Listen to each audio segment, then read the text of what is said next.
Olá, boa noite.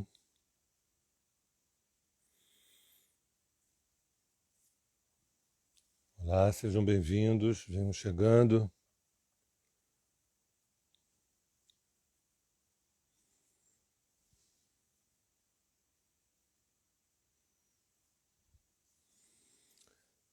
Boa noite, mais uma live. Agora é uma live diferente, o ciclo Amor Singelo.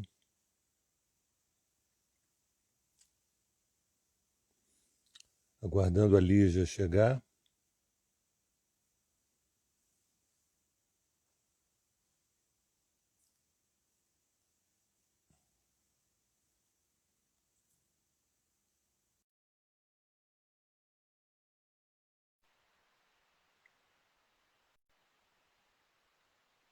Então,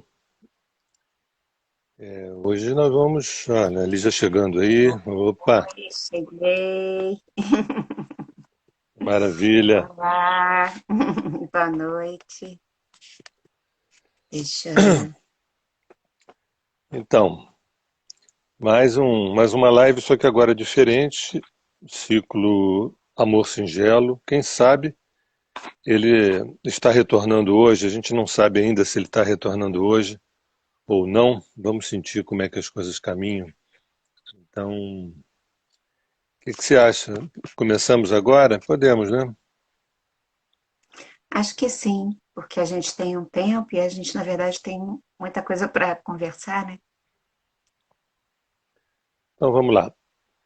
Para quem não me conhece, meu nome é Sérgio Seixas, faço parte do Grupo Terra de Rudá e trabalho com astrologia já há bastante tempo, medicina chinesa, psicoterapia, arte, e também eu e Lígia somos estudiosos da verdadeira história da humanidade. E é um prazer recebê-los aqui nessa noite friozinha, gostosa. Espero que a gente tenha uma noite interessante. Então, boa noite. Estou vendo aqui um monte de gente querida, que bom. Eu sou a Lígia Franklin, da Terra de Rudá, e é um imenso prazer a gente estar junto para ter essa nossa conversa sobre coisas importantes das relações, né? O que a gente vai falar hoje aqui, eu queria chamar a atenção que abrange qualquer tipo de relação, heterossexual, homossexual, bissexual, multissexual, enfim. Porque nas relações de afeto, sempre uma pessoa vai manifestar mais, vamos dizer assim, com uma dominância de uma manifestação feminina e o outro a dominância de uma manifestação masculina. Quando eu e Sérgio falarmos em homem e mulher, é uma forma mais simplificada para a gente não ter que ficar toda hora explicando, mas o que a gente falar está tocando, vamos dizer assim, todas essas possibilidades, tá bom? É só fazer as analogias. Então, há uma jornada, né? Uma jornada para se chegar ao encontro. Então, eu queria que a gente relembrasse uma possível jornada agora. A falta. Saudades de alguém que eu nem sei quem. O buraco. O rombo no peito. Desejo. Recompensa. Frustração. Medo. Culpa. Esperança. Saber esperar. Solidão não desejada. Vou ao meu encontro, preparando o encontro através do mergulho em mim. O tempo. Enfim, o outro chegou. Paixão, tesão, semelhanças e diferenças. Confronto, impasse. Separação. Aborto ou travessia. Crescimento. ressignificação, reencontro. Mais e mais evolução. Consciência, amor, serenidade, fluência, pertencimento. Indivíduos mais inteiros, cada vez mais próximos do despertar. Sinto o perfume do ser que é em mim. Sinto o aroma do enlace. Estou em casa.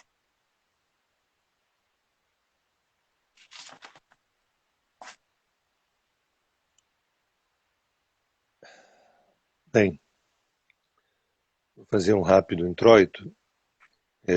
O ciclo Amor Singelo, ele se fez na década de 2000. Eu e Lígia, na terra de Rudá, nós tínhamos um encontro uma vez, uma quarta-feira por mês, e discutimos assuntos diversos sobre relações afetivas, solidão, encontro, separação e reencontro. Depois passamos um longo tempo sem dar prosseguimento, né? Aí veio também a pandemia e tivemos a ideia de hoje, nessa quarta-feira, fazermos um Amor Singelo. E um pouco diferente, porque vai ser quase um bate-papo, né?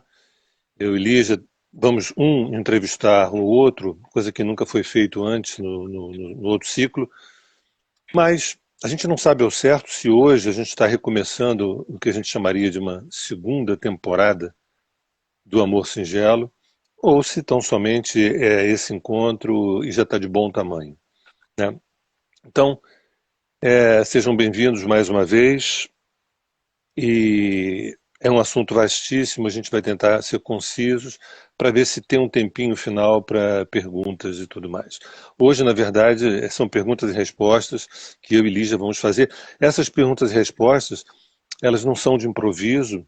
A gente, ao longo dos últimos dias, nós começamos a conversar sobre que perguntas interessam as pessoas, lembrando da nossa clínica de vários anos. Então, a gente colocou 14 questões que a gente ouve muito no consultório e eu acho que é de interesse de todos. Eu queria dar uma lida rápida nos 14 e começar a bater um papo com a Lígia e ela comigo também.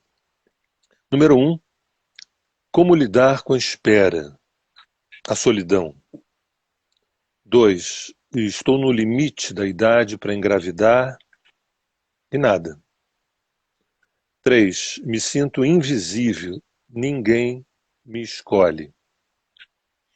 4, puxa, acho que encontrei, finalmente. Que bom que eu não estou mais sozinho. 5, ele é muito legal, mas não se interessa pelos assuntos que eu considero os mais importantes. 6, eu gosto muito dele, mas o sexo não é legal. 7, nossa relação está morna, previsível, sem graça. 8, nossas famílias são muito ingerentes. Somos um bando de gente misturada, fusionada, frustrada. 9, não consigo ter privacidade, ela me demanda demais, é muito carente. 10, ele quer levar uma vida de solteiro. 11, quando saber que uma relação acabou? 12, não sinto falta de ter alguém ao meu lado. Adoro ficar sozinha. 13, como sair de uma relação sem traumas? E por fim, 14, como atrair um potente encontro de amor? Então eu já começo a perguntar para a Lígia, aproveitando, como é que é essa história de lidar com a espera, essa espera que não tem fim e que não chega o amor e não chega o amor e a tal da solidão? Como é que você vê isso? É difícil. E é difícil, eu acho que sobretudo por conta de não se viver bem a solidão, né? Eu acho que um dos temas mais comuns que a gente já traz ao nascer o ser humano é um certo sentimento de o medo do abandono, o medo de não ser amado pelo que a gente é, junto com um senso de desvalorização. Isso é um tema que a gente vê, né, muito comum num número enorme de pessoas. Então, a solidão acaba, a gente recebe uma pressão interna por causa dessas feridas emocionais que a gente já traz, e a solidão dá a impressão para a gente que eu não fui escolhido, eu não fui capaz de fazer com que alguém me admirasse, me amasse, me escolhesse. Então, acaba alimentando a dor da rejeição, do abandono e o sentimento de se valer pouco. Além das pressões externas sociais, que tem lá os quadradismos, que as pessoas têm que cumprir certos papéis, inclusive em determinados tempos, que um dia a gente vai falar sobre as causas disso, né, que a gente sabe que são muito complicadas também. Mas o que ocorre, eu acho que é um lidar com muita dificuldade. Eu acho que existem dois tipos de solidão, uma solidão que é a solidão escolhida e uma outra que é imposta. Todas as duas, elas podem ser vividas num nível consciencial ou num nível sombrio, digamos assim. A solidão escolhida, eu acho, é quando, vivida nesse aspecto consciencial, é quando a pessoa se dá conta que ela precisa ficar sozinha, porque senão ela vai se distrair com a presença da outra pessoa na vida dela, para que ela se concentre no trabalho com ela mesma, de temas, assuntos que ela precisa integrar e que ela percebeu que são muito importantes, ela precisa fazer isso.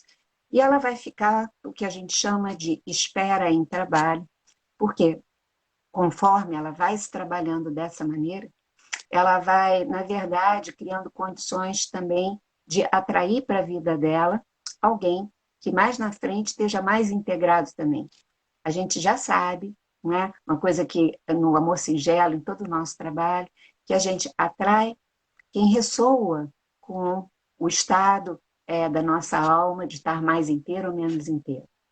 Então, essa pessoa vai lidar bem com essa solidão. Inclusive, se essa pessoa tiver consciência, né, disso tudo mesmo, ela pode se dar conta que às vezes ela pode precisar de uma encarnação inteira para realizar esse trabalho.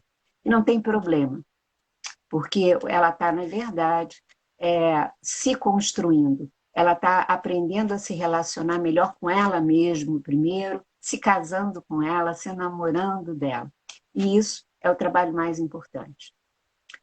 Então, ela passa bem por tudo isso.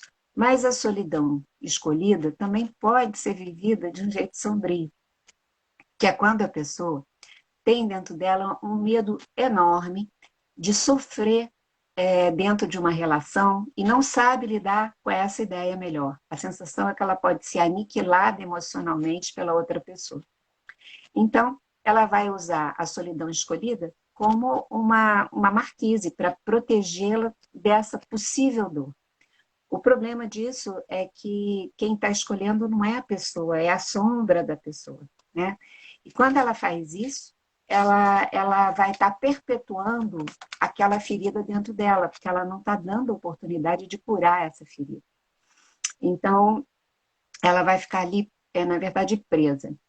E quando a solidão é imposta, sabe, homem? Que eu acho que é quando a pessoa não escolheu, o outro foi embora, ou a pessoa não é escolhida por outras pessoas para recomeçar a vida amorosa, ela também pode ser vivida da forma consciencial ou da forma sombria. Se ela fica lá, amargurada, entristecida, se sentindo mesmo completamente diminuída por conta da solidão e prisioneira disso, tem gente que passa a vida assim, amarga, ela foi tomada pela sombra.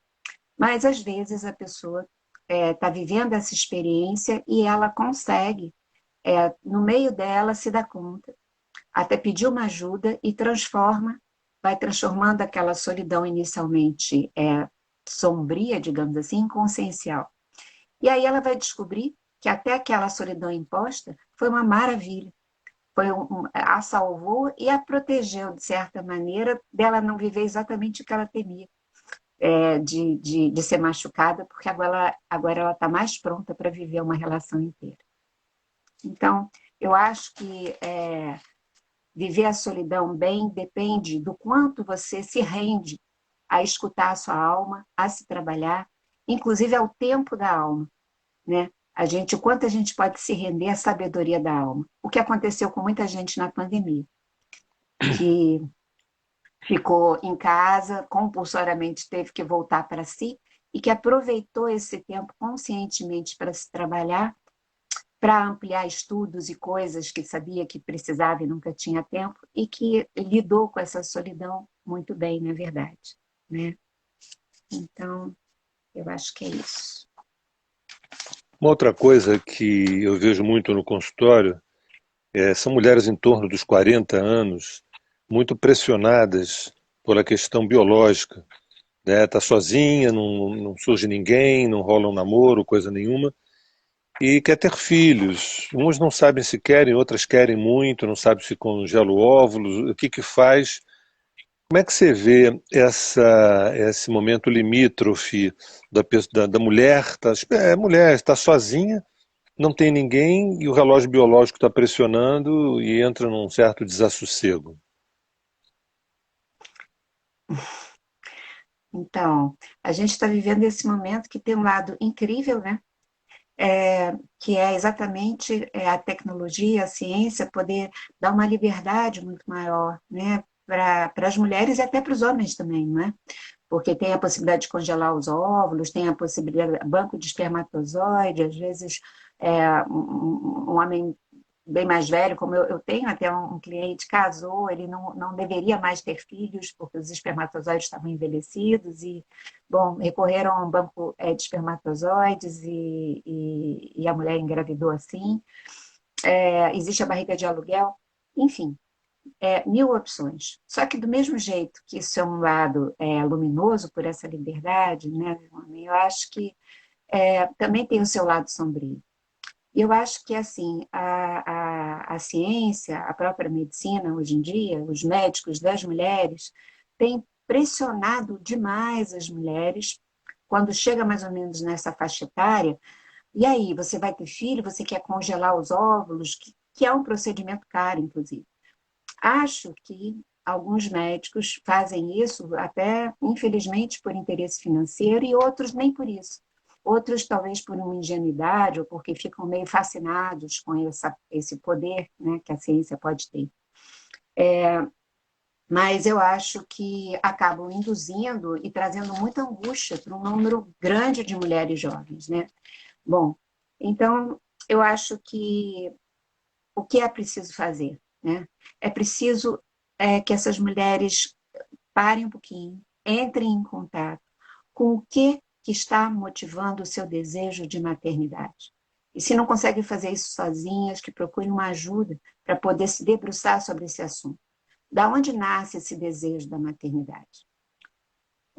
Existem muitas mulheres que não estão apropriadas de si, que são arrastadas por essas demandas sociais de que tem que casar, se não casar tem que ter filho, ou de alguma forma ficar inserida numa experiência social que se espera dela.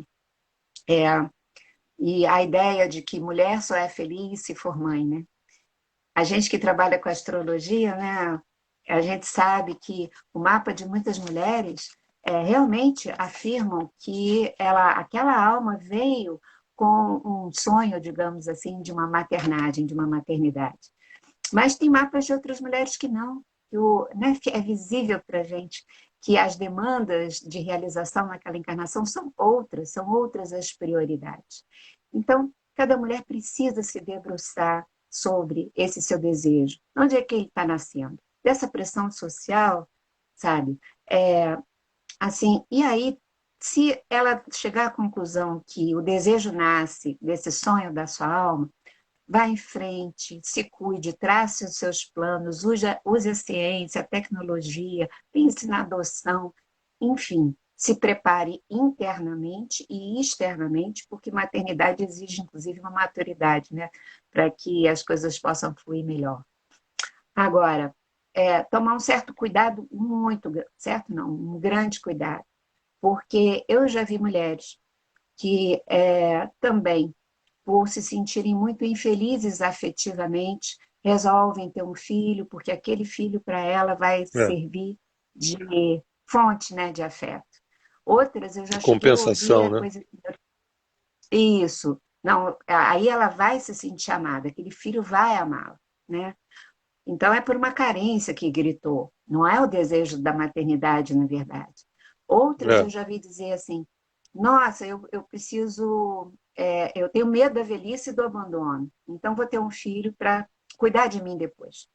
Então essas coisas precisam ser profundamente investigadas, porque se aquela pessoa até agora não atraiu para ela a maternidade, no mínimo, né, gente? Eu acho que é para a pessoa se debruçar muito e fazer essa escolha da maneira mais consciente possível. Eu acho que é isso, assim, né? Então, aí maravilha. agora sou eu que quero te perguntar, né? É, as pessoas me dizem assim, mas Lígia, eu me sinto invisível. O que eu faço? Né? É, quando eu vivo uma angústia incrível, porque eu não me sinto escolhida, ninguém me escolhe, ou me escolhe e some. Agora, com essa coisa dos aplicativos, né? Isso ficou uma coisa muito corriqueira. A pessoa começa a conversar com alguém, se empolga e aquela pessoa desaparece sem falar nada, né? Então, o que você diria para uma pessoa passando por isso? Olha, pessoas que se fizeram desinteressantes, pessoas que se tornaram desinteressantes, elas se tornam invisíveis. Pessoas que não veem em si próprias grandes valores, grandes conteúdos, grandes. Ou acham que têm conteúdo, riqueza, mas na verdade não honra, não sustenta, não enraiza, não paga para ver isso. É como se fosse uma espécie de presença fake, quase como se fosse um fantasma, ou então uma pessoa invisível. Pode ser usada no sentido de sair uma vez e depois ser descartada, mas de fato não é escolhida. Então, a pessoa invisível, ela certamente ela passa por um processo de autoesquecimento, um processo de autoabandono, e ela não tem certeza do seu conteúdo.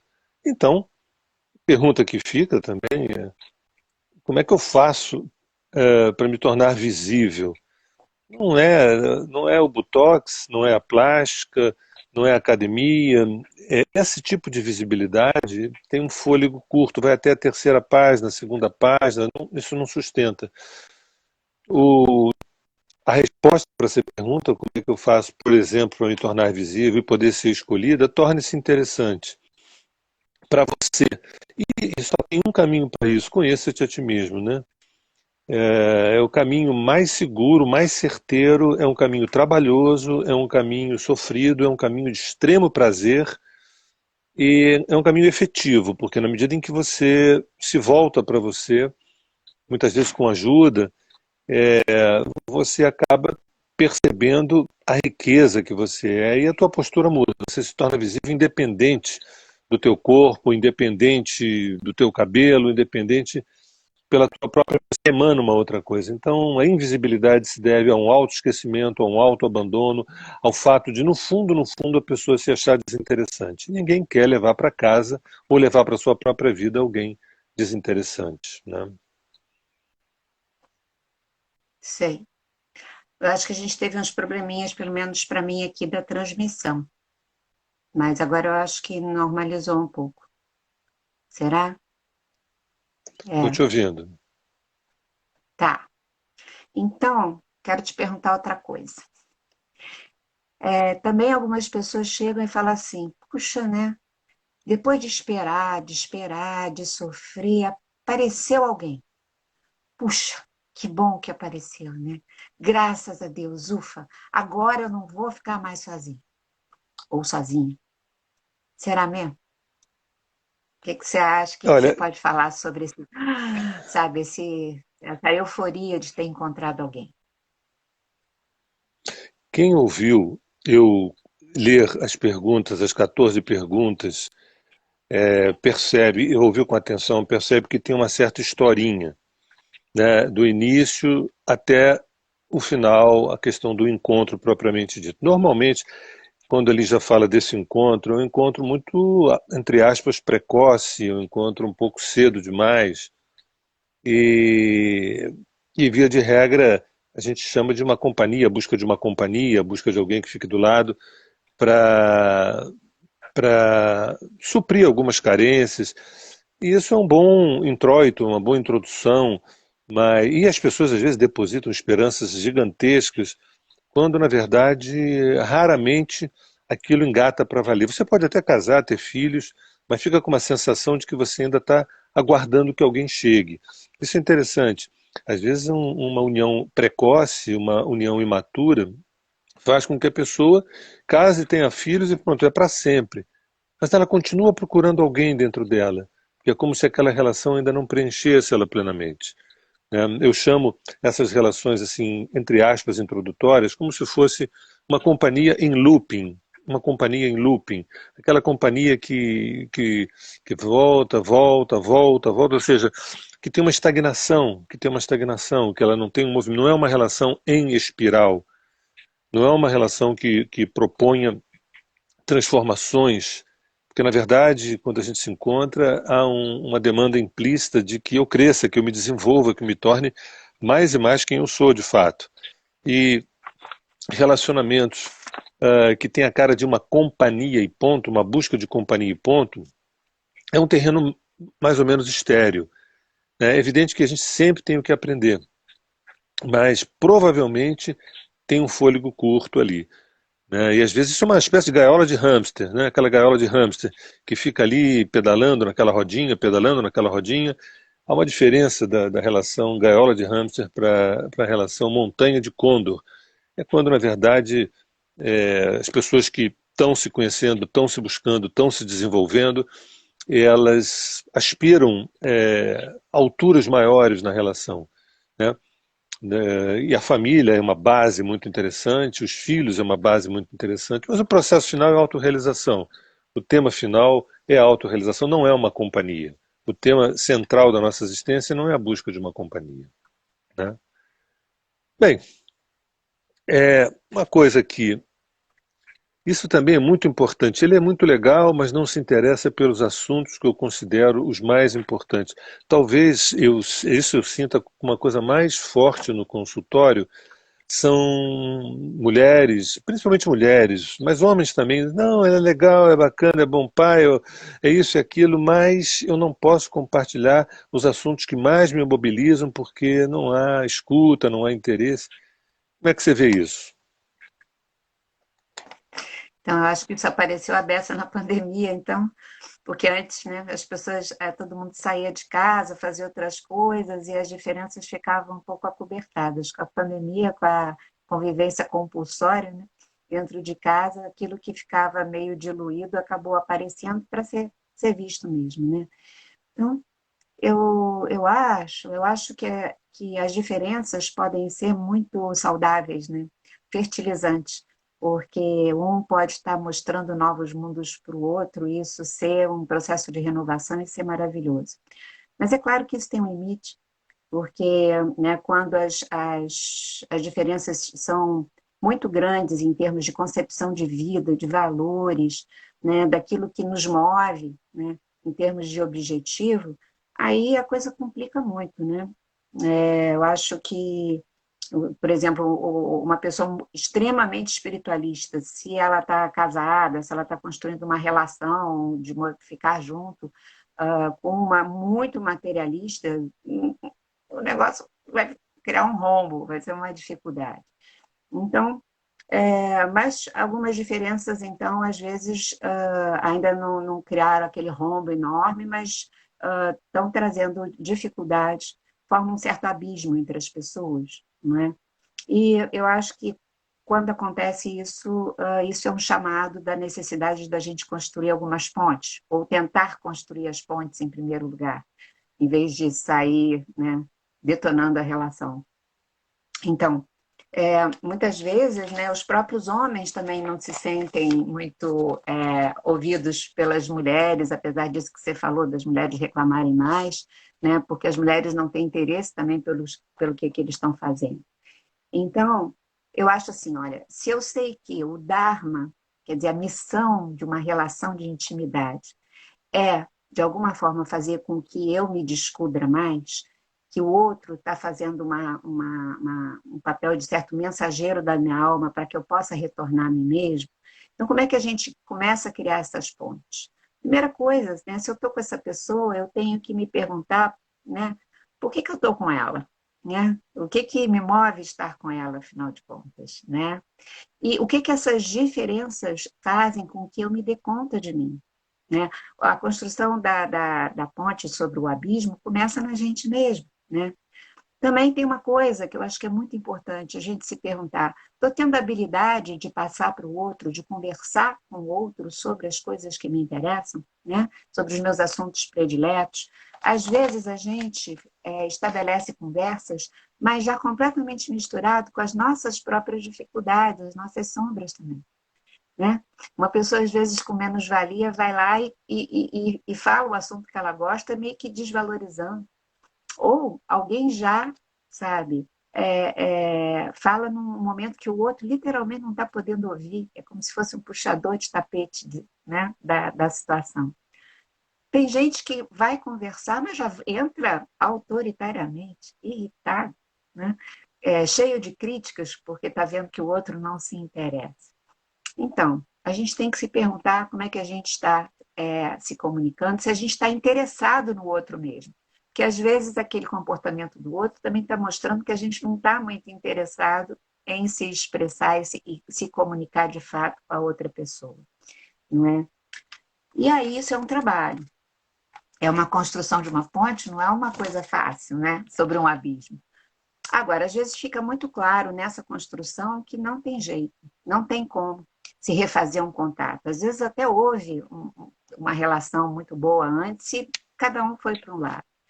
Então, vamos dizer assim, a persistência na estagnação, da impossibilidade da troca em coisas muito fundamentais é um sinal que a gente talvez tenha que começar a se trabalhar para viver a despedida e se trabalhar para fazer dessa despedida uma boa despedida. Né? Eu acho isso assim. Perfeito. Também acho. Acho. Então, Sérgio Seixas, né? E quando Diga. chega alguém e me fala assim, olha, eu gosto muito dele, eu gosto muito dela, a gente se diverte a beça, tem carinho, né? A gente conversa, mas o sexo não é legal, não é gostoso, não é bom para mim. Como é que se vive isso para você?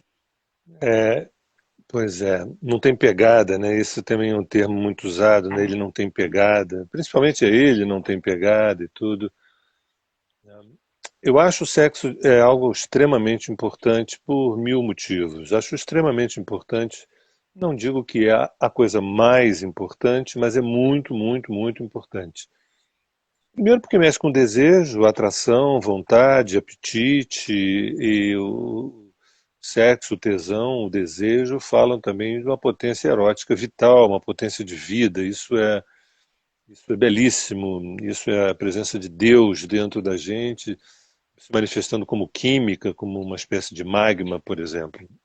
Né? Então, isso é muito importante e também porque o território sexual é um território também imagético, né? Onde o imaginário ele também acaba parindo novas condutas, novas formas. A gente, na cama, em tese, teria permissão de poder viver algumas coisas que a gente não consegue viver no nosso mundo cotidiano. Então, o sexo, quanto mais, é que nem vinho, quanto mais a gente vai aprofundando, aprofundando, na verdade, as pessoas não pensam o sexo como vinhos, pelo contrário, quanto mais o tempo passa, mais desgasta, você tem que encontrar, entre aspas, uma carne nova, vamos dizer assim. Mas, em tese, o sexo é que nem vinho. Quanto mais o tempo vai passando, você vai podendo descamar, vai descamando, descamando, encontrando camadas mais profundas,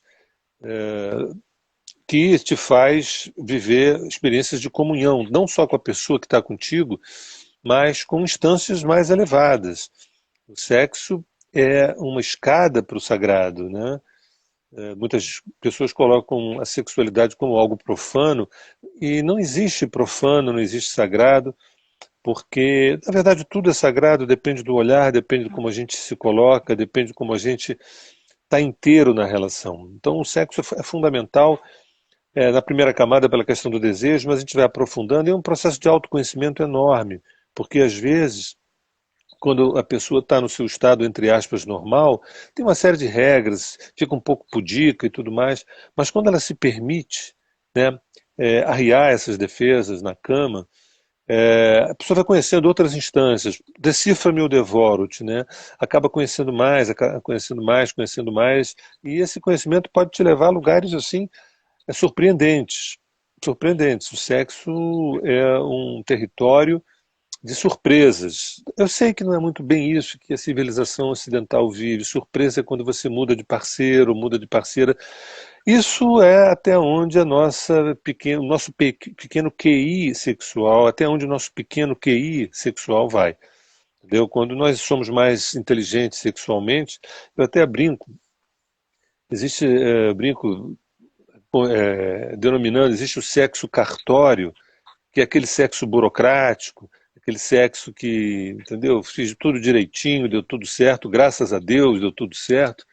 Tem o sexo masturbatório, esse é muito comum, o sexo masturbatório, quando você está com uma outra pessoa, mas é como se você não percebesse que você está usando a outra pessoa para se masturbar, na verdade. Ou seja, você está com você, não está enxergando o outro. Aliás, o fato de não enxergar o outro, é, infelizmente, não tem nenhuma novidade. Se a pessoa já não enxerga o outro no dia a dia, ainda vai enxergar o outro na cama? Não, é como se o outro fosse um instrumento de prazer. Isso são instâncias superficiais do nosso amadurecimento erótico, vamos dizer assim. Tem o sexo saca-rolha, que no fundo esse já começa a ficar mais interessante, que esse libera o vinho da alma, né? Com o passar do tempo, a gente vai se abrindo, nossa, cada vez que o tempo passa, o nosso sexo está mais gostoso, está mais profundo, está mais inteiro, está mais entregue, né? E esse sexo saca-rolha que abre o vinho da alma, ele deságua no sexo que eu chamo de sexo ébrio, que é quando a pessoa é tomada pela vertigem de Deus, né? Quando é tomado pela vertigem de Deus. É interessante porque é como se Deus tomasse, bebesse desses dois amantes, né? Então, é, é para isso que, na verdade, o sexo ele respira em nós, para que a gente possa, mais uma vez, ter uma chance de comunhão com o sagrado, né? Mas, dependendo do nosso QI sexual, a gente fica na camada mais periférica dele, né? É uma dó, né? O desperdício, Pois é. né? Mas vai lá. É. Mas outro dia a gente volta a esse assunto, porque ele é vasto. Então, continuando mais um pouquinho, né, talvez esse mesmo assunto, mas de uma forma mais abrangente, né, quando a relação toda, não só a parte sexual, mas toda ela ficou morna, ficou previsível, ficou sem graça, né? O que a pessoa faz? E agora? Pois é. A tal da companhia, né? Eu quero uma companhia, e ninguém fala, eu quero alguém que possa me desafiar, eu quero alguém que possa me, claro, ter prazer, ter momentos incríveis de alegria, de prazer, mas também que possa me provocar. Nós precisamos sermos provocados, porque tem uma tendência natural, ou melhor, tem uma tendência civilizatória do ser humano de acomodação. Então as relações têm que ter algo dionisíaco, algo de provocação na história. Então, quando a gente quer uma companhia para não ficar só, porque eu sou uma péssima companhia para mim mesmo, então eu tenho que me distrair, eu preciso brigar com alguém, eu preciso reclamar com alguém, eu preciso passear com alguém, eu preciso ir ao cinema com alguém, né? E também preciso me defender do mundo, me proteger do mundo com essa pessoa do meu lado e com os frutos dessa relação, porque o mundo é muito perigoso. A gente chama isso de companhia bunker, né? Que você faz um bunker ali para se proteger dessa guerra chamada o outro, os outros, o mundo lá fora, essa coisa toda. Agora, uma companhia sem ordenha, sem que a consciência possa ordenhar o leite da relação, ela tende à estagnação e ela tende a desidratar e ela tende a terminar.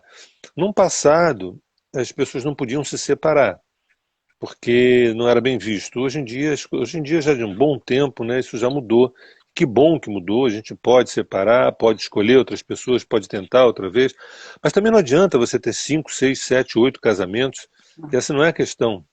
A questão é, eu sei, porque tem uma frase no livro Aparição da Presença, né, que eu e Lígia fizemos, 2010, diz assim, não adianta amar se você não sabe o que está fazendo. Quer dizer, não adianta amar se você não sabe o que está fazendo. Quer dizer, amar é tudo de bom, mas também eu não sei o que eu faço com esse negócio chamado amor. Entendeu? Quer dizer, é a ordenha da relação através da consciência. Né? Tem uma coisa que eu acho muito interessante, que é a relação de risco. A relação de risco é o seguinte: quando a gente não quer ter risco nenhum, né? Se pudéssemos, nós fazíamos um concurso público para termos todas as garantias afetivas. Imagina, faço um concurso público, passo e tenho aquela e jamais serei demitido da relação e ela jamais será demitida da relação. Né? Isso é de uma pobreza gigantesca, de uma pobreza maravilhosa isso. O risco na relação é fundamental. A possibilidade dele dizer adeus ou dela dizer adeus deixa uma insegurança que é uma insegurança produtiva, é uma insegurança muito produtiva. Porque fica de um lado o risco do adeus e do outro lado o labirinto de milagres. O labirinto de milagres. O que é uma relação? É um labirinto de milagres. O que é uma relação? Um labirinto de milagres. O que é uma relação? É um labirinto de milagres, verdadeiros milagres. Puxa, Sérgio, eu não conheço esse tal de labirinto de milagres. Eu só acho que eu só conheço o labirinto. Pois é um labirinto. A vontade que tem nesse labirinto é fechar o labirinto todo e a gente fica ali dentro, porque eu morro de medo do adeus. Né? Até o prefixo a Deus parece que é sem Deus, vamos dizer assim. Né? Quando a gente vê o a Deus, parece que a gente está órfão. Então, a relação morna, ela precisa, previsível, sem graça, ela precisa ser reeducada, né, na iniciação do risco, na potência do risco, né, no milagre do risco. Porque se você quer ter todas as seguranças, ok, jamais você vai ter, mas você vai achar que tem. Você vai achar que tem todas as seguranças. Mas além dessas seguranças falsas, você vai ter mais uma coisa: uma morte em vida. Serão dois zumbis coabitando o mesmo lugar. Né? Bem, inflamações à parte, eu também tenho uma pergunta a você. Isso também é uma coisa que aparece muito no consultório, são as famílias ingerentes, famílias que se metem, que se intrometem, a sogra, o sogro, o pai, a mãe, né? E lá pelas tantas, parece que quando você vai para a cama com a mulher, vão 8 para a cama, vão 10 para a cama, porque ali está o pai, está a mãe, está o sogro, a sogra, o avô, o avô. É um aspecto fusional e isso é complicado. Como é que você vê essa história? É, que respondo já, só queria sublinhar o amor como de relação, assim, como esse labirinto em milagres, é muito bonito isso, né? O labirinto é aquilo que leva a gente para o centro, mas o do amor leva a gente para o centro e a gente não fica perdido lá, não. A gente vem para a periferia para lidar com o mundo e a gente fica em conexão com o nosso centro. E aí, só para a gente, né, não esquecer essa imagem que ela é Bela, bem linda. bela lembrança, bela lembrança. Bonitão isso. Então, bom, a gente tem evoluído, né, tecnologicamente, cientificamente, como a gente falou até agora, mas no nível subjetivo, e um dos assuntos subjetivos mais importantes é a estrutura familiar, a gente conserva aquela estrutura primitiva lá, né, dos tempos primeiros mesmo. E a família funciona ainda, né, predominantemente, a maior parte das famílias, infelizmente, como esse bunker que você falou, de certa forma, ou como uma certa blindagem, porque as pessoas que compõem a família fazem um certo acordo, vão ficar todo mundo aqui grudado, junto, né? Porque daí o medo que cada um sente de não conseguir se realizar no mundo fica atenuado, porque dá a impressão que tem uma proteção com todo mundo junto. E aí, e aí todo mundo tem que ser igual, né, para poder ter essa sensação de que pertencemos, mas pertencemos a uma maçaroca, a um bolo. A noção de singularidade, né, de indivíduo acaba não acontecendo, não se formando. O pior é que a família muitas vezes nem se dá conta que ela está invadindo, né? Essa ideia da invasão não é tão natural você viver a vida do outro em vez de viver a sua, porque na verdade não é o outro, é um prolongamento de mim. E aí as dificuldades começam. Então, quando um par, né, que existe, começa a se incomodar com essa ingerência da família, vê que a família é frustrada dessa, né, isso é um ótimo sinal, porque está havendo uma percepção, aliás, existe alguma coisa que está fora do lugar aqui, que está me incomodando. Né?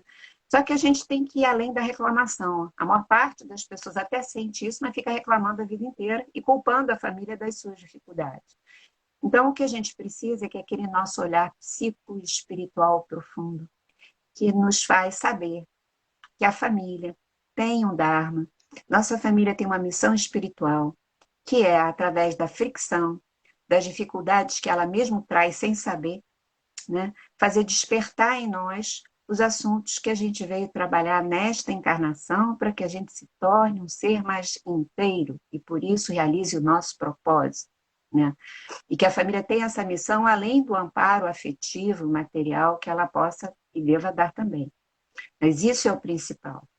Então, né, eu acho que quando a gente pensa, nossa, nasci numa família fusionada, né, e que as pessoas são frustradas, por que eu nasci nessa família? Então, É. certamente, eu tenho uma tendência a me fusionar também. E se eu bobear, aí seguindo a manada, a boiada, como agora está na moda dizer, sabe? E não construir a minha singularidade e realizar essa coisa que é ser, é manifestar inteiramente a minha singularidade e, por isso, através da minha singularidade, eu viver o pertencimento à família, ao cosmos, a tudo. Então, eu acho que a dificuldade familiar, em vez de servir para a pessoa ficar parada reclamando, tem que servir para ela tomar uma atitude de fazer um alto investimento para ela se conhecer, para ela se diferenciar.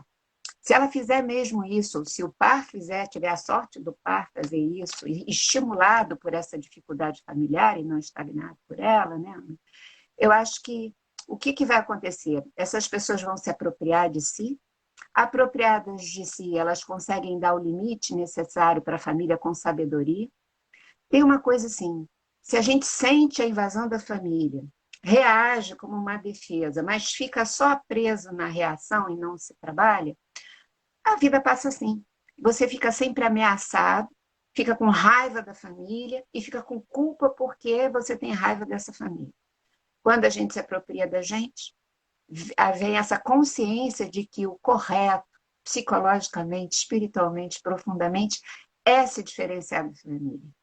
Então eu posso colocar os limites, eu não fico mais enredado pela raiva, pela culpa consequente, eu passo a ter uma relação mais amorosa com essa família de origem, não é? Com a família possível, porque eu sei que ela está fazendo o que ela sabe fazer. E eu posso ir adiante. Inclusive, eu posso construir a minha família, então, de uma forma diferenciada, não repetir aquele padrão. E, com isso, interromper esse padrão de meio geleca familiar para passar a cumprir com o Dharma verdadeiramente na prática da vida do cotidiano familiar. Eu acho que é isso. Eu acho que é assim. E aí, agora sou eu que tenho que te perguntar aqui uma cosita, né? E quando, assim, alguns homens chegam para mim e falam assim, olha, eu não estou aguentando mais, sabe? Eu não estou aguentando mais ser solicitado o tempo todo, eu não consigo ter privacidade, sair com os meus amigos, ela me demanda demais, ela é muito carente, eu não estou aguentando. Então, Isso me lembra, tem uma frase no nosso livro Aparição da Presença que fala: a solidão não nos livra do relacionamento, tampouco o relacionamento nos livra da solidão. Eu quero lembrar que é possível que o final do filme seja o estado de diferenciação em pertencimento. É possível que o final do filme seja um estado nosso de diferenciação, de singularidade em pertencimento, em comunhão. E para isso existe uma necessidade de uma solitude. Essa solidão, que é uma solidão qualificada, solitude é uma solidão qualificada, verticalizada, ela minimamente tem duas instâncias. A primeira instância é quando você precisa de um espaço privado para você fazer contato com você, uma vez que o entorno está muito disperso. E existe também uma outra solidão mais sutil, mais delicada, que é quando você está com um grupo, está com a pessoa amada, está com a família, e você ainda assim você preserva teu estado de privacidade. Isso é muito importante. Isso é muito importante porque tanto você se recolher para se reabastecer, quanto você se recolher na relação, nos vínculos para se reabastecer também, que a gente não só se reabastece com o outro, a gente se reabastece, às vezes a gente até se desabastece com o outro, às vezes até o nosso tanque de gasolina vai embora nas relações e a gente precisa recarregar o celular de uma maneira solitária. Então isso precisa ser visto profundamente. Bem, antes da gente avançar, a gente tem mais umas perguntinhas. Se por acaso a live cair, a nossa ideia é abrir uma outra para a gente dar uma conclusão, tá? Se por acaso o Instagram resolver pregar essa peça na gente, porque até então era até uma hora, mas hoje está passando de uma hora, chega até às vezes uma hora e meia. Se isso acontecer, aguardem um pouquinho que a gente reabre outra só para finalizar. Escute, Isso. Lígia, ele quer levar uma vida de solteiro. Como é que pode? Nós somos casados e ele quer levar uma vida de solteiro. O que você diz disso? Primeiro, eu digo que parece que a mulher que está falando isso é a mulher do homem que, para quem você respondeu há pouco aí a pergunta que eu te fiz, né? É, parece um pouco Pois é, o homem está se queixando lá da falta de privacidade. Então, eu acho que a primeira coisa é olhar e, né? A gente está falando o tempo todo que construir o amor e a relação é um processo contínuo de trabalho, pessoal, né? Então, por que será que ele é assim, né? Será que ele realmente quer uma vida de solteiro? Ou você tem um lado de carência que você, quando ele quer fazer alguma coisa separado de você, aquilo te incomoda profundamente. Então, tem um olhar, né, para perceber se por acaso ele não está sinalizando com isso que você mesma, você mulher, está precisando ter o teu espaço de privacidade também e sair de um lugar de carência e ter uma independência emocional maior em relação àquele teu companheiro e criar, vamos dizer assim, o teu espaço também. Agora, pode ser que ele seja mesmo imaturo. Talvez ele tenha dificuldade de entrega, dificuldade de estabelecer vínculos de responsabilidade. Talvez ele queira mais uma mãe do que uma mulher, né? Agora, você estimula isso, né? Às vezes, algumas mulheres têm um ganho secundário com isso, porque daí isso, meio que isso, garante, né? O cara fica ali, né? Porque ela vai isso. fazendo É. tudo, né? E aí, será que ele também não pode estar te sinalizando que você escapa de você mesmo? Que você não cumpre com os compromissos mais fundamentais e importantes em relação a você? Então, gente, olha, essa situação e a relação é sempre a união de fora com dentro, né? De fora é conversar com o companheiro, né, de maneira sincera e adequada, e muito sinceramente. Mas de dentro é conversar com a gente mesmo, com ajuda, sozinho, investigar, enfim, não é? Porque daí, ou a relação se transforma ou se transforma. Por quê? Ou os dois se transformam e a relação cresce a beça com isso, ou você se transforma e aquilo que antes se achava que era um abandono não é mais e não tem mais aquela importância e você segue adiante, ou você chega à conclusão que aquela relação é insatisfatória e você vai trabalhar para, né, se despedir dela e seguir em frente, né? Porque ninguém precisa ficar numa relação insatisfatória. Enfim, é Me diga isso. então uma coisa, quando saber que uma relação de fato acabou? Bom. Eu acho que enquanto tem amor, e enquanto a gente percebe que, apesar das brigas, das discussões, das diferenças, às vezes doídas, a gente continua crescendo estando junto. né? A gente continua, na verdade, cumprindo o dharma da relação em nós mesmos, assim, né? Agora, às vezes as pessoas envolvidas numa relação, elas se estagnaram, né? E elas se tornam um tipo de um realejo, que uma fica repetindo a reclamação em relação à outra e não sai mais, né? A estagnação na reclamação e na queixa, e esse é o encontro erosivo, porque fica aquilo ali, né, carcomendo a alma das pessoas, numa paralisia geral, então, né? Geralmente, quando isso acontece, né, a gente sabe que é porque a sombra de um enganchou com a sombra do outro. Em vez de duas pessoas andando juntas, são duas sombras aí de mão dada caminhando, né? Então, essa relação vai precisar de um espaço e às vezes de uma separação mesmo, para que as duas pessoas parem de se distrair com essa reclamação e se voltem para dentro de si e possam se ver e possam crescer, né? Nas suas sombras, nas suas dificuldades. Às vezes, nesses casos, a relação até volta depois muito mais legal, muito mais profunda, muito mais madura e melhor, né? Agora, às vezes acontece também, né, você viveu várias transformações, você começou a desenvolver outros valores, outros objetivos de vida, e a outra pessoa ficou estagnada, embora ela talvez também precisasse estar aí abrindo outros caminhos. Ou ela abriu outros caminhos numa outra direção, que de repente ela descobriu partes da natureza dela que ela não sabia, né? Então, talvez essa relação também necessite de uma despedida. E que aí ela pode ser preparada com muita consciência.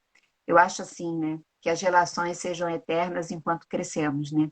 Eu acho que é assim que a coisa funciona, né? Quando às vezes, e o crescimento, cada um às vezes tem que ir para um lado mesmo, né? E, por fim, né, eu acho que existem relações que são abusivas, as fisicamente abusivas, que evidentemente determinam que a pessoa tem que se trabalhar para sair dela o mais rápido possível, mas existem as abusivas de alma, né? Quando uma relação impõe a alma da outra pessoa ficar interditada. Isso pode acontecer com homens ou com mulheres. E, evidentemente, né, isso aí, a alma da pessoa que está sendo abusada vai reclamar, produzindo às vezes até doenças psíquicas ou somáticas, e a pessoa tem que se preparar para, né, fazer a despedida e sair conscientemente dessa relação, né? Será que vão deixar a gente continuar? Vamos adiante. Tá. Mas então, Sérgio Seixas, quando a pessoa diz que não sente nenhuma falta mesmo de outra pessoa, que ela fica ótima sozinha. Fala mais um pouquinho disso para a gente. Eu toquei bem rápido ali na questão da solidão, mas queria que você falasse mais um pouco disso. A gente trabalha com o ciclo Amor Singelo já há bastante tempo e é importante lembrar que não há nenhuma lei, nenhuma regra na Constituição que exijam as pessoas a terem que namorar, casar, ter filhos e construir família. Tem pessoas que são muito felizes, sozinhas, entendeu? Porque não existe uma lei que diga para você ser feliz tem que ter alguém do teu lado, tá? Que fique claro isso. Mas eu também me dou o direito de desconfiar de pessoas que provavelmente por uma incompetência relacional aí fazem uma pátina narcísica dizendo não, eu não quero ninguém, eu não sinto falta de ninguém. Então, temos duas questões aí. A primeira é um aspecto de defesa, né? Defesa de rejeição, de abandono, as feridas emocionais, é, o ônus que é uma relação de intimidade, você achar que perde realmente a privacidade porque você não sabe construir a tua privacidade, você perde, na verdade, aquilo que você nunca teve. Então, eu não quero, eu não quero ter que viver isso. E aí eu sinto uma certa autossuficiência. Isso pode ser um mecanismo de defesa, um medo de se relacionar, medo de ter que se posicionar singularmente, diferenciadamente, né? Isso é um ponto. Que fique claro, isso é tão óbvio. Mas o outro lado não. O outro lado é quando a pessoa ela está abastecida. Ela está abastecida, ela está nutrida, ela está saciada, ela vive uma completude. E tem amigos, tem amigos. Isso é muito bom. Mas não precisa necessariamente ter um marido ou ter uma esposa. ou um namorado, ou uma namorada, entende? Mas é bom lembrar que para cada 10 pessoas, talvez 9,5 não seja o caso esse, entendeu? 9,5, como dissesse, eu quero ficar sozinha porque, na verdade, dá um trabalho, eu não sei como faço, eu não sei como lidar, isso me expõe, e eu tenho um projeto narcísico, eu fiz uma edição da minha imagem, que toda intimidade acaba destruindo essa edição, toda relação de intimidade acaba rompendo essa edição de uma imagem bela a meu próprio respeito. Entende? Então, esse é o mote principal. Né? Para cada 10 pessoas, 9,5 pulsam assim, e talvez meia diga assim, não, eu me sinto abastecido, me sinto nutrido, não preciso da relação. Relação de verdade implica da gente mostrar nossos lados feiozinhos, né?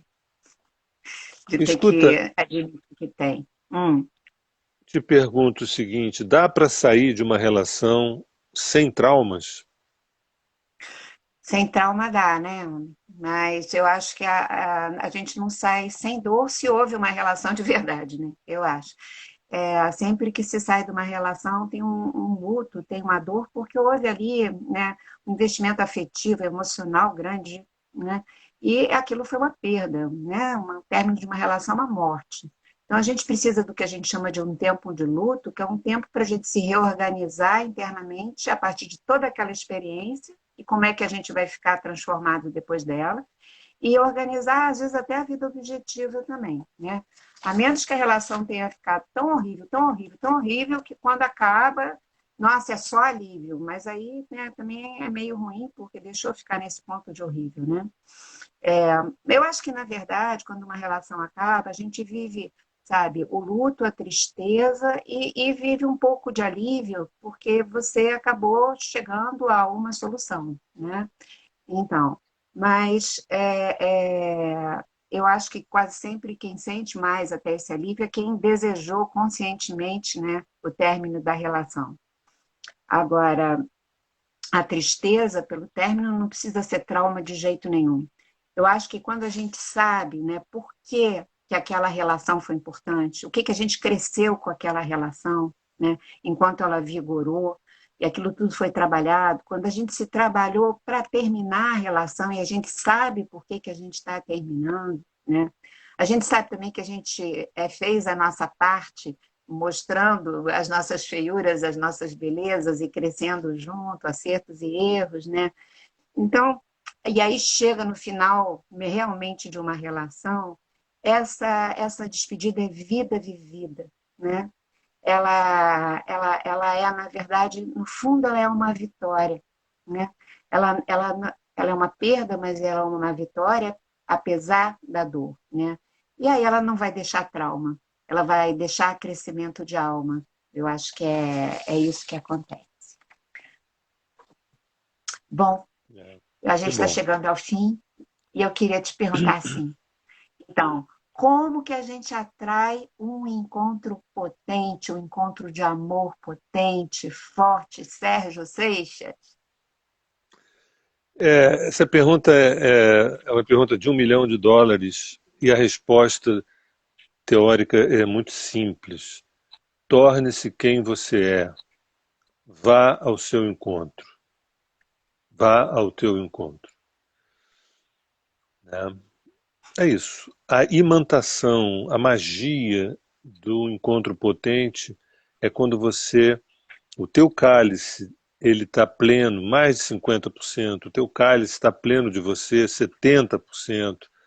E aí não é a carência que vai te mover na direção do outro, você não vai querer que o outro preencha os teus rombos, os teus buracos.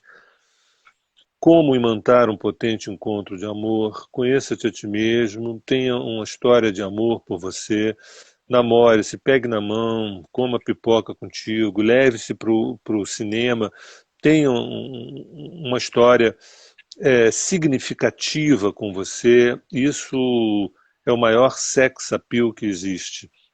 Você vê uma pessoa é, inteira, inteira. Assim, gente, eu queria poder estar do lado dessa pessoa, pelo menos pela eternidade, não mais que isso. Né? E a gente fica se distraindo com a bundinha, com o peitinho, com isso, aquilo, que é uma delícia. Mas como é uma delícia também você tomar um sorvete, ou seja, mas uma relação é uma relação, tem uma força obstetra, tem uma força de promover nascimentos e mortes, nascimentos e mortes, nascimentos e mortes. É coisa séria. É um sacerdócio, relação é um sacerdócio orgástico. É um sacerdócio orgástico. Então, como atrair uma potente relação de amor, não é, vai para a night, vai para a pista, não. Isso não. Vá ao teu encontro, preencha-se, faça com que o teu cálice chegue a 50, 60, 70, 80%, né, de sacio. Quando você estiver mais preenchido de você, você vai ver que sem você buscar, a relação acontece. Eu sempre gosto de lembrar uma frase do Picasso que ele dizia: os outros procuram e eu encontro, né? Então, não é uma questão de procurar, não é uma questão de buscar, é uma questão de você estar cada vez mais inteiro. Um ser humano é muito rico, é muito rico, é muito rico. A nossa profissão, né, de terapeutas é a profissão melhor que existe nesse planeta. Não existe profissão melhor do que essa, porque as pessoas elas se abrem. Mulheres e homens se abrem para a gente mais do que até para a esposa ou para o marido. E a gente vê ali, nesse jogo de luz e sombra, o maior tesouro que existe, milagres e mais milagres, que a pessoa não sabe o que fazer. É como se tivesse petróleo dentro do quintal, fala assim, gente, olha só, eu não sei o que eu faço com isso. Eu tenho petróleo, mas estou devendo ao banco, não sei, mais ou menos isso. Então, como imantar um potente encontro de amor, né? Torne-se quem você é, vá ao teu encontro, conheça-te a ti mesmo e calma, você tem a eternidade, você não tem que resolver, isso não é um problema. Isso não é um problema.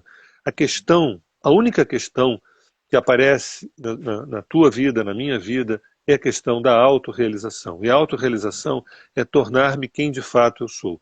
E tudo mais, os filhos, os maridos, as esposas, os sogros e sogras, são ferramentas magníficas, cheias de luz e sombra, cheias de agridoce, para a gente poder completar essa tarefa, que é uma tarefa assim extremamente potente. Então, claro que nós vivemos uma sociedade onde adoraria uma fórmula mágica. Olha, para você atrair uma pessoa, use a cor tal, o perfume tal, o corte de bobagem, besteira, vá ao teu encontro. Bem, parece que Nossa, nós estamos ainda ao vivo. posso falar só uma coisinha que eu sinto Diga, muito diga. forte? Uma coisa que as pessoas às vezes ficam muito agoniadas em relação que estão sozinhas e querem encontrar alguém com essa história da pandemia, do isolamento, então não vou encontrar mais ninguém. Lembrar dessa tua fala agora, vá ao teu encontro, porque os encontros são mediados muito mais por esse processo da nossa alma se aprontar e por ressonância, e as pessoas chegam na hora que precisa chegar e chega a pessoa certa. E mais, a gente precisa descobrir o quanto é romântico, né? A gente poder viver esse caso de amor conosco para a gente amar o outro melhor também. Então, isso é o suprassumo do romantismo, na verdade, né? Porque senão, às vezes, as pessoas falam, ai, dá muito trabalho. Não, gente, é a coisa mais linda do mundo, né? Acho que é isso. Fale, homem. Não, eu ia dizer o seguinte, já que o Instagram está generoso com a gente já passou de uma hora, eu confesso que eu não li perguntas, eu só estou vendo pessoas ali com o maior carinho com a gente, mas eu não li nenhuma pergunta. A gente talvez tenha algum tempo para vocês fazerem algumas Eu observações ou digo, perguntas. Ah, diga tem uma lá. pergunta que eu li aqui, é que quando, às vezes, o sexo oposto quer você de qualquer jeito e no meio do caminho te abandona. Que responde você. Então, a pessoa vai lá, seduz, quer você muito, mas aí quando no meio do caminho a pessoa desaparece, abandonou, largou, Isso me, desistiu, lem- não quer mais. isso me lembra de novo Alguém aquela perguntou frase, isso. né? Isso me lembra de novo aquela frase, não adianta amar se eu não sei o que eu faço com isso. O que eu faço com isso? Né? O desejo, não sei aquela frase do Pequeno Príncipe, você é responsável por tudo aquilo que cativas. Eu acho que você desejar é tudo de bom, é tudo de bom. Agora, o que eu faço com o objeto desejado, com o objeto conquistado? Se eu não tenho estatura, se eu não tenho envergadura, se eu não tenho um trabalho meu, eu vou correr com o rabo entre as pernas, entendeu? Relação de intimidade, agora brincando um pouco, né, entre aspas, relação de intimidade é para profissional do ramo. Profissional do ramo não é pessoas ligadas à psicologia, nada disso. Profissional do ramo é aquela pessoa que olha para si próprio e se leva a sério, né? Até as gargalhadas, até o humor é muito sério. A vida é uma grande brincadeira séria. E nós somos o protagonista da nossa vida. Se a gente não se levar a sério, a gente não sabe. Eu não sei o que eu faço com a minha profissão. Eu tive que ganhar dinheiro para pagar as contas, para poder viajar, porque. Peraí, você vai aonde? Onde é que você vai com tanta pressa assim? Você vai com quem? Você está vindo da onde? Não são perguntas intelectuais, não. São perguntas que nascem do útero, do ventre, do instinto nosso. Então, realmente, o abandono é a, a, a, a conclusão de que eu não sei o que eu faço com isso. Então, saiu a francesa, saiu a francesa, saiu a francesa. Foi o máximo que ele pode fazer, saiu a francesa. Ou ela, né? Você está falando que algumas pessoas têm o elan da conquista, mas elas não, quando elas veem que estão conquistando, elas mesmas não acreditam que vão ser capazes de sustentar aquela relação e aí saem correndo, né? E a Sim, pessoa é isso fica aí. ali.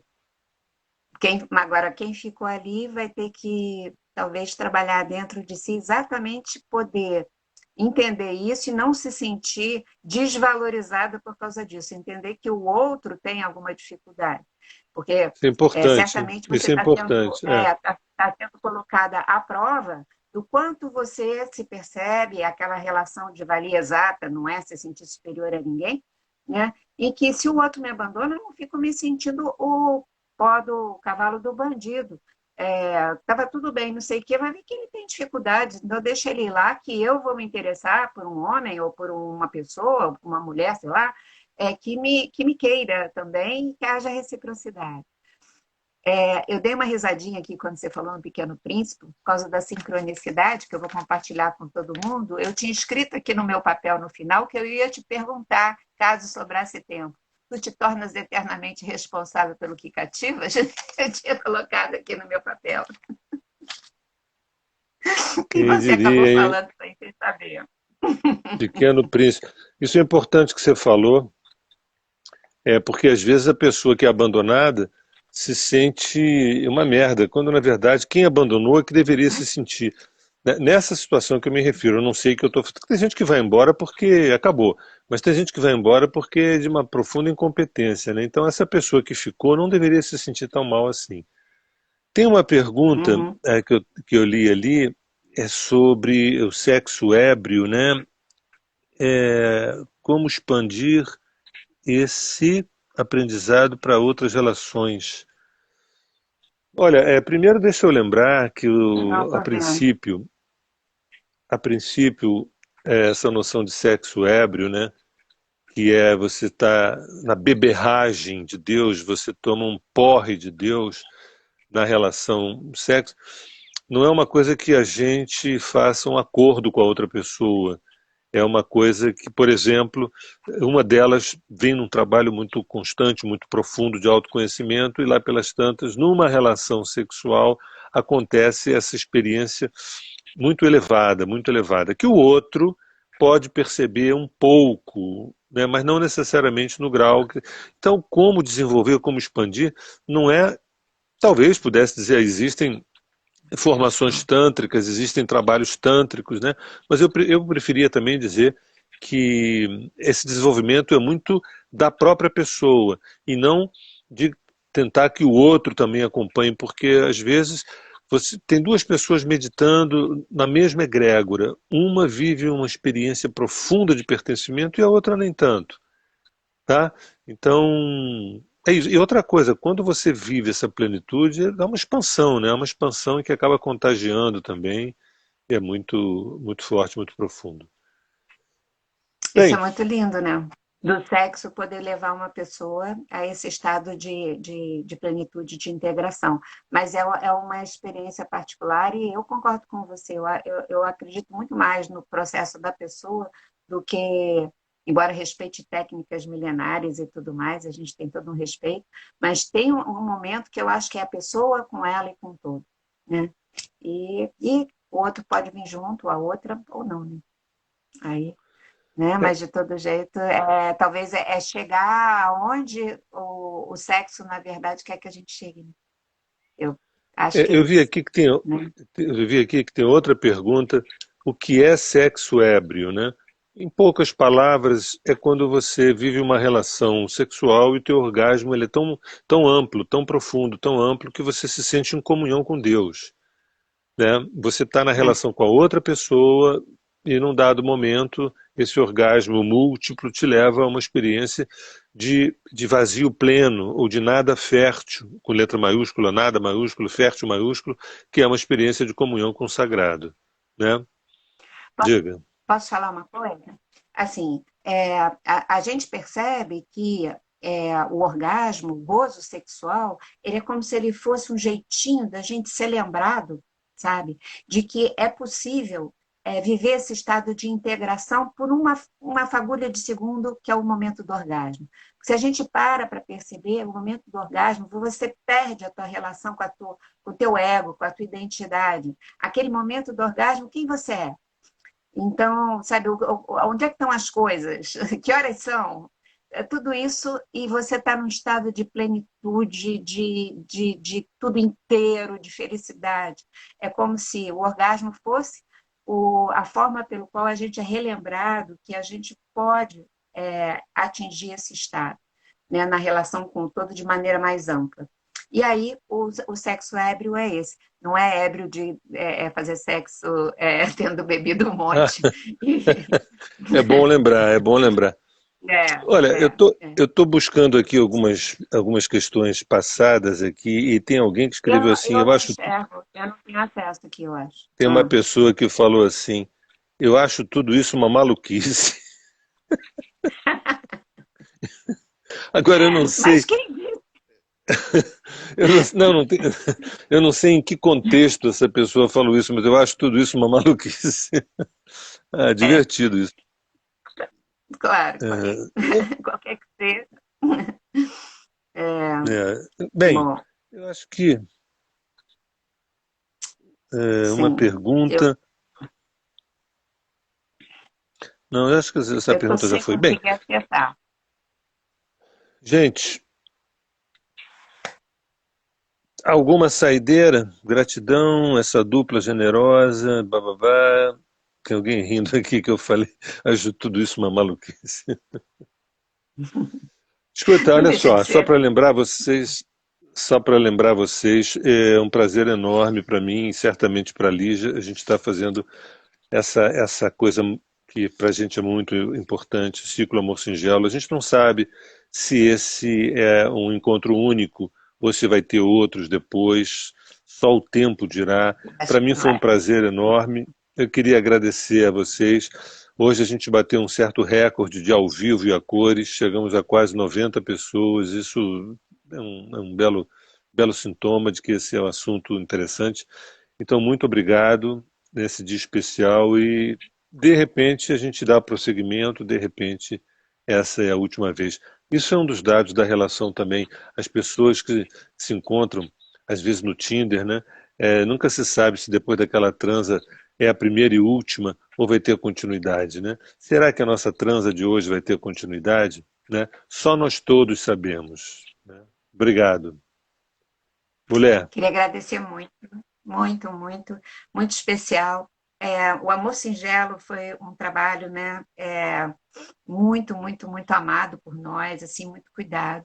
Agradecer a presença de cada um, porque, né, se vocês não vêm, a festa não acontece. Eu tenho certeza que eu vou falar por mim, mas pelo Sérgio, quando a gente trabalha assim, é uma festa para nós. É uma festa, literalmente. E hoje é uma noite muito, muito festiva, então, e feliz. Que vocês possam dormir bem, prestem atenção nos sonhos depois de ouvir isso tudo. E eu tenho uma intuição que o amor singelo vai continuar, não sei não. E ó que eu sou bem apática, hein? gente, um beijo. Obrigado. Agradeço também ao Instagram, que a gente já chegou a 1h20 e estamos ainda ao vivo. Agradecer a Terra de Rudá, Rosa, Mário, Regina. Beijo. Se- Sem essas pessoas também, sem a Rosa, o Mário, a Regina, a coisa também ficaria difícil. Obrigado a vocês todos aí, um beijo e até.